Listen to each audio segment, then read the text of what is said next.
Unreal Engine just became gaming biggest boogeyman. The reason? Most badly optimized video game have the seal of Unreal Engine. So it's clearly Unreal Engine's fault. And I'll say this, I don't think so. Don't get me wrong, Unreal Engine has its own problems. But the bad optimization of video game made by people who use Unreal, I don't think is the fault of Unreal. The way that I see it is that nowadays, every video game engine, and when I say every, I will say that most of the video game engine try to be noob and new developer friendly. And because of that, they have the visual scripting interface. And in my opinion, this is one of the shittiest way of creating a video game ever. When I said that, I'm not talking about the fact that you can drag and drop the model in the interface or the fact that there is a visual interface. I'm really talking about the visual scripting interface. Don't lie, I think if you watch our live stream with me and Nero on GeekGitX Live, you did hear me a lot telling Nero how much I hate the visual interface and how I did make something work, but it feels convoluted and complicated for nothing. And I will say this, I'm not that good at C++, so there's a reason why I try it with the visual interface and why I'm trying to get good with C++. But still, one of the reasons is that it doesn't feel natural. As a programmer, I feel like resolving problem is a must. Not only finding a way to make something work, but find a way to make it work efficiently. Let's say that I'm a junior developer or programmer. When I create my first code, he will ask me to make something work. And I will find a way to make it work. Problem solved, right? Wrong. Now I will have to test it to see if it works the right way. Does it work the right way? Perfect. Problem solved, right? Now I have to optimize it. And that part, the optimization part, is one of the biggest part. Like, you learn it by doing it. Let's say you make a code work and your code have like some imbricated loop. For a non-programmer, that means a loop in a loop in a loop. And in that, you have imbricated if-else statements. That means that you have a if, a if, a if, a if, and a if. What happened is that you use a lot of resources to make your shit run. It make it slower, it make it more difficult for the program to run. Yeah, that's it. It'll make it just slower and more difficult for the program to run. It will run, but it will take times. So now, what will you do? A, launch it like that until it explodes, or B, try to find a better way to write your algorithm so it works the right way. So that instead of taking 5 minutes, it takes 1 minute, 30 seconds, less than 1 second. B is the real solution. When you prototype something, your code can be messy as you want. Before launching it, you'll need to clean it up the best that you can. And I understand that sometimes you can't. You see, that part is part of the thinking, the mindset of a programmer. And doing that, make it so that each time you work on something, you try to find the best way to implement your code. After that, don't die, you finish with your way of coding. So it depends. Some people like it, others won't. Some people will find a way of doing code that all the industry hates.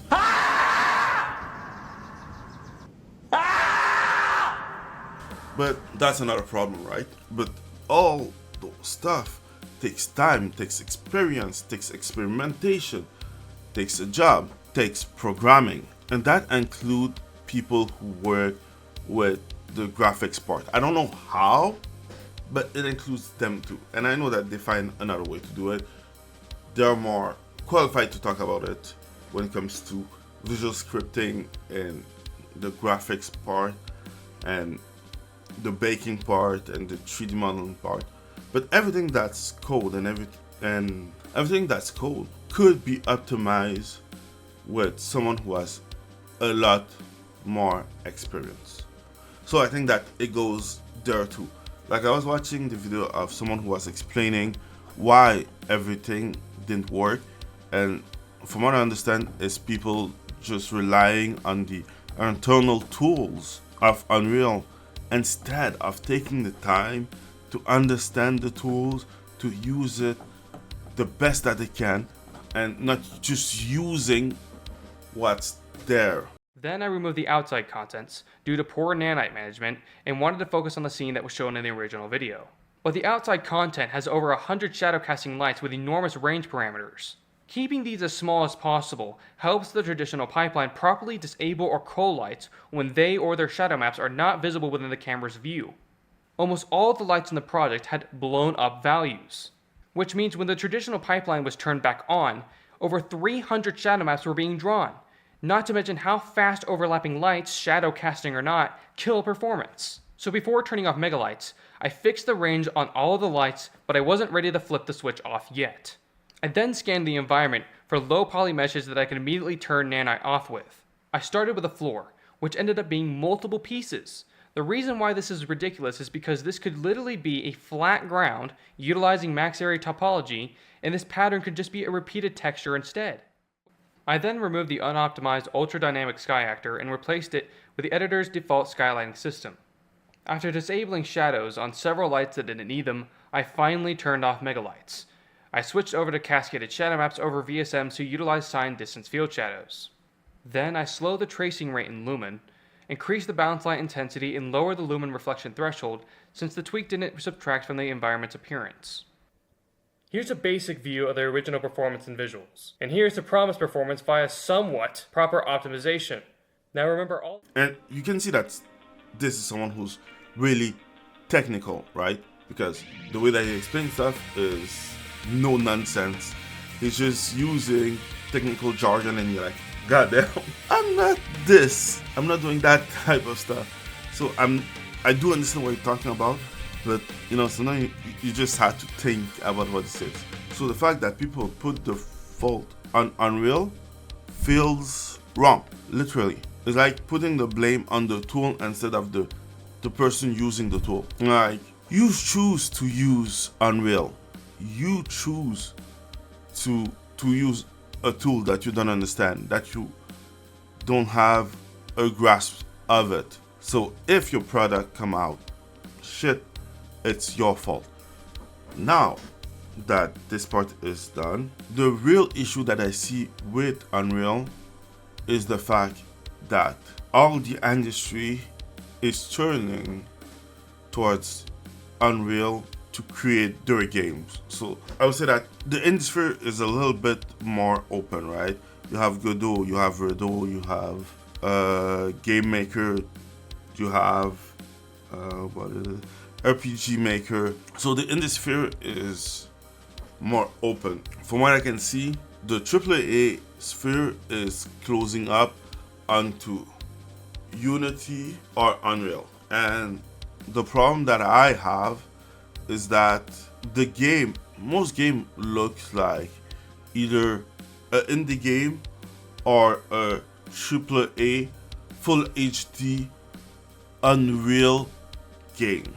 And they all look the same, they all feel kind of the same, they all have the same vibe. Not only the kind of tint-ish, grayish looking filter, but the faces, the design, the realism, like, and I will say this, from what I can see, the real problem in that is that they will all look like Unreal slop. Okay, that doesn't mean shit. They all look like Unreal games, and it's getting a little bit dull, like, oh, look, another Unreal game. Oh, look, another open world Unreal game that looks like Unreal games. And it's just kind of sad because, before you had so many engines, so many different styles, so many different ways and now they're all unifying. But hey, there's change that much? Nah, I'm not buying most of those games. I think that some people will find a way to adapt those games and make them feel like them. And at the end of the day, I think that the industry will find a way to adapt and learn to use Unreal to its fullest. Because seriously, it's normal that people who create Fortnite, work with Unreal, have an easier time doing it. This is their program. They know how to use it for years. It's like having a sniper who's been a sniper for like 25 years and having a sniper who's been a sniper for 1 year. The difference in skill will be enormous. So yes, I'll say that most Unreal Engine games have a problem. The problem is that they don't know how to optimize their game on Unreal. And maybe it's complicated. I don't know. I'm not the Unreal Engine developer. But it's more their fault, their problem, a resource issues, a company issues, than an Unreal issue. Unreal is just a tool. Like, if you don't know how to eat with a fork, this sounds more like a you problem.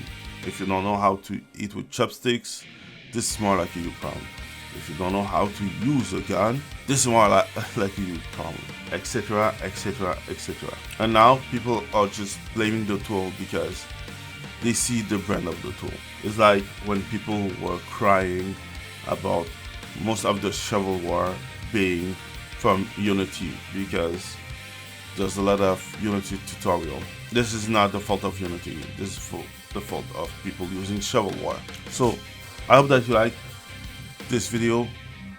Tell me if you agree, disagree, if there's something that I forget that I missed. And on that note, be a little bit evil and stay passionate.